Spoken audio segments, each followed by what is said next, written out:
स्वागत है आप सभी का सोशल वाइस हिंदी पर। मैं आपके साथ मुस्तफ़ा चौधरी। इसराइल फ़लस्तीन पर गाज़ा पट्टी पर हमले कर रहा है। आज उसका करीब 24 दिन पूरे हो चुके हैं और 24 दिन के अंदर अब आकर कुछ दिनों से इसराइल ने गाज़ा पर बमबारी तेज कर दी है और बमबारी आसमान से तेज की है और नीचे जो कार्रवाई काफ़ी दिनों से इसराइल बोल रहा था कि मैं ज़मीन में यानी कि नीचे नीचे से कार्रवाई करूंगा, जमीनी कार्रवाई करूंगा, उस पर भी अब इसराइल कार्रवाई करने लगा है। जमीनी कार्रवाई गाजा पट्टी में घुसकर की जा रही है। अब तक इसराइल के हमलों में गाजा पट्टी के 8,000 से ज़्यादा लोग मारे जा चुके हैं और उन 8,000 लोगों में 3300 बच्चे शामिल हैं और 2,000 औरतें शामिल हैं, यानी कि आधे से ज़्यादा बच्चे और औरतें मारी जा रही हैं। बावजूद इसके ये जो आंकड़े हैं, इन पर जो बाइडेन को यकीन नहीं है। जो बाइडेन ने कहा है कि जिस तरह से गाजा में मृतकों की संख्या के आंकड़े आ रहे हैं, ये विश्वास नहीं हो रहा है, यानी कि कम मर रहे हैं और ज़्यादा दिखाया जा रहा है। जो बाइडेन को पता होना चाहिए जिस तरह से बमों की बरसात हो रही है गाजा पट्टी पर, जो मैं छोटा सा हिस्सा है और करीब 365 वर्ग किलोमीटर का हिस्सा है और उसके अंदर सबसे ज्यादा घनत्व वाले लोग रहते हैं, यानी कि 23 लाख लोग एक छोटी सी जगह में रहते हैं और ऊपर से हवाई हमले और अब जमीनी कार्रवाई भी जिस तरह से की जा रही है, मिस्टर जो बाइडेन, वास्तव में इन आंकड़ों पर मुझे भी विश्वास नहीं हो रहा है। आपको विश्वास ये नहीं हो रहा है कि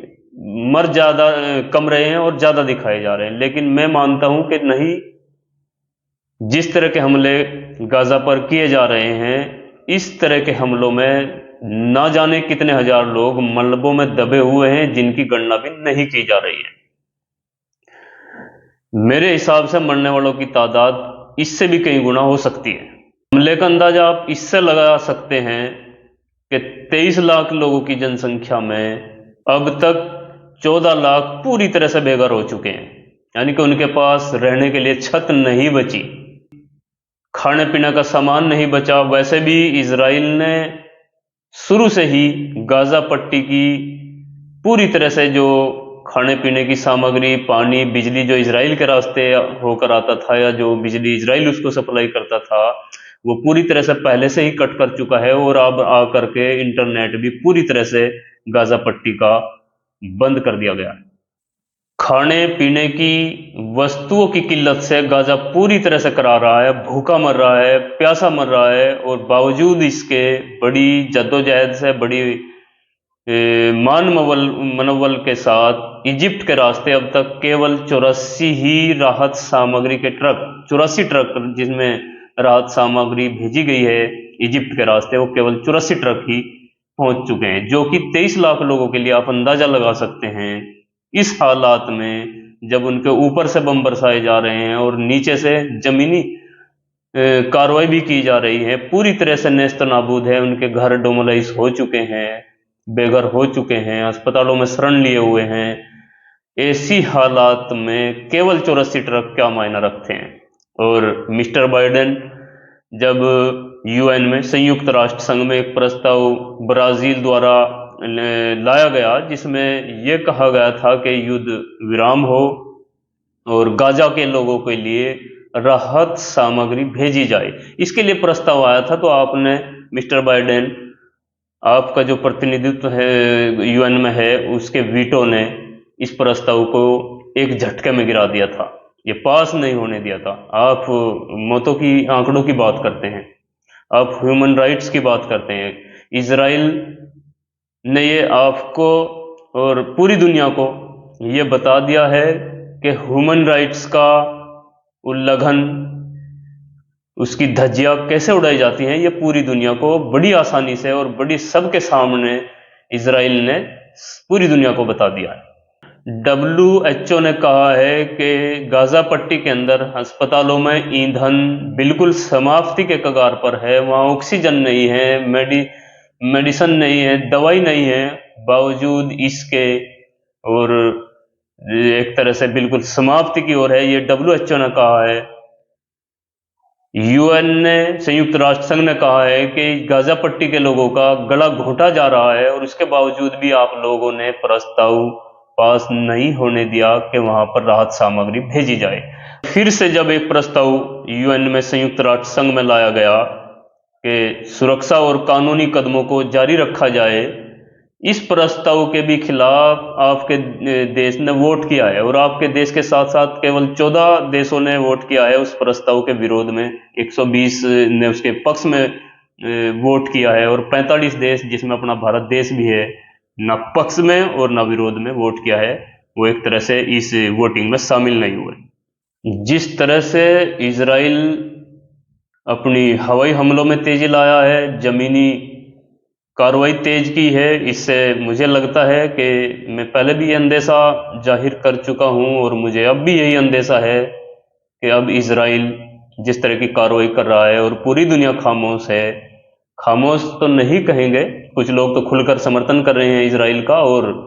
इजराइल को हर संभव मदद कर रहे हैं, जो उसको हथियारों की या जो भी अन्य मदद उसे चाहिए। जब इजराइल अस्पताल पर हमला करके 500 लोगों की मृत्यु कर देता है, निर्मम हत्या कर देता है, उसके बावजूद सबसे ताकतवर देश के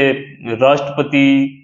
उसके तुरंत बाद, कुछ ही घंटों के बाद तेल अवीव आकर और इजरायली राष्ट्रपति नेतन्याहू के गले मिलते हैं और उसकी पीठ थपथपाते हैं और खुद ही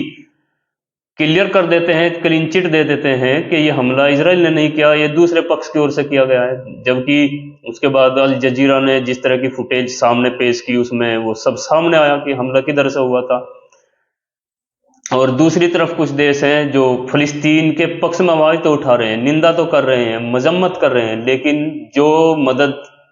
जिस मदद की उम्मीद गाजा के लोग, फिलिस्तीन के लोग दुनिया से कर सकते हैं और उन्हें करनी चाहिए और जिसकी उन्हें दरकार है, आज उसके पक्ष में खड़ा कोई भी देश उस तरह की गाजा के लोगों की मदद नहीं कर रहा है। दुनिया को छोड़िए, जिन अरबों के बीच इजराइल बसा हुआ है, जिन अरबों की जमीन पर कब्जा करके इजराइल 1948 में अवैध रूप से बना, और जिन अरबों के बीच फलस्तीन और इजराइल हैं, जिनके हित भी वहाँ हैं और जिनका एक संगठन ओआईसी के नाम से है, ऑर्गेनाइजेशन ऑफ इस्लामिक कंट्री के नाम से, जिसका मकसद ये था कि हम इस्लामी देशों के हितों की सुरक्षा करेंगे, मुसलमानों के हितों की सुरक्षा करेंगे, वो लोग भी आज सिर्फ मजम्मत से ही काम चला रहे हैं। आखिर उनके पास मजम्मत के अलावा कुछ है नहीं क्या? बड़ी बड़ी कहानियां सुनाई जाती हैं बहुत बड़े बड़े शेखों की, बहुत बड़े बड़े लोग, बहुत बड़े मालदार, बहुत बड़े बड़े शेख वहां पर बसते हैं अरब कंट्रीज के अंदर। मैं तो कई कहानी सुन चुका हूं और पूरी दुनिया सुनती है उनकी मालदारी के किस्से, उनकी के सोने की गाड़ियों में चलते हैं, फला शेख पर इतनी गाड़ियां हैं, फला शेख पर सोने का प्लान है। तो ये तमाम, ये उनका सोना, ये उनके गाड़ियां, ये और ये मजम्मत किस काम की? ये सोना और चांदी और ये गाड़ी और बंगले। फिर ये जिस तरह से इजराइल अपनी कार्रवाई बढ़ा रहा है, मुझे लग रहा है कि ये जिस तरह अब जमीन के रास्ते गाजा में घुस रहा है, ये अपनी पूरी तानाशाही वहां करेगा, क्योंकि इनके अंदर पूरी तरह से जहर भरा हुआ है, नफरत की आग में ये धधक रहे हैं। करीब ये हजारों की संख्या नहीं रहेगी। इजराइल हमास के बहाने, हमास का नाम लेकर और हमास के लड़ाके और हमास के आतंकवादी बताकर अब गाजा पट्टी में लाखों युवाओं का और बच्चों का कत्ल करेगा। और ये अरब कंट्रीज या दुनिया के और ठेकेदार, अलंबरदार, जो ह्यूमन राइट्स के बड़े बड़े ठेकेदार बनते हों, कुछ का तो उनके साथ हाथ है, और जो मजम्मत वाले भी करते हैं, सिर्फ देखते रहेंगे और ये अपना नरसंहार एक तरह से करता रहेगा। वास्तव में आज हम सिर्फ सुन सकते हैं या कुछ फुटेज देख सकते हैं, लेकिन गाजा की क्या हालत है आप सोच भी नहीं सकते। जिस तरह से ऊपर से हमले, जमीनी हमले, और मैं छोटी सी जगह में 23 लाख लोगों पर कहर इजराइल बरपा रहा है, ये अपने आप में एक नरसंहार की ओर इजराइल पूरी तरह से बढ़ चुका है और नरसंहार कर रहा है। और वह जिस तरह से इन लोगों का नरसंहार कभी हुआ था जर्मनी में, ये उस टाइम प्रताड़ित कौम थी, और आज ये किस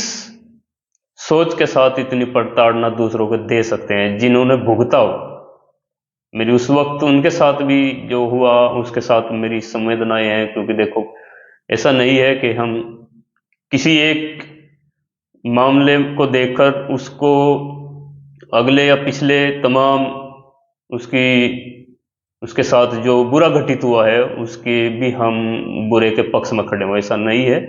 लेकिन वास्तव में आज अगर दुनिया में सबसे प्रताड़ित कोई कौम है तो फिलिस्तीनी है, गाजा के लोग हैं। और सबसे ज़्यादा अगर जुल्म को सहने वाला कोई है और जुल्म को सह देने वाला अगर कोई है तो वो भी अरबी देश हैं, जो अपनी लग्जरी ज़िंदगी जी रहे हैं और दम भरते हैं OIC का। खैर, बने रहिए हमारे साथ और देखते हैं क्या होगा क्या नहीं होगा। होगा तो वही जो मंजूर खुदा होगा। बने रहिए हमारे साथ। हमारे पेज को फेसबुक पर फॉलो कीजिए और यूट्यूब पर सब्सक्राइब कीजिए। धन्यवाद।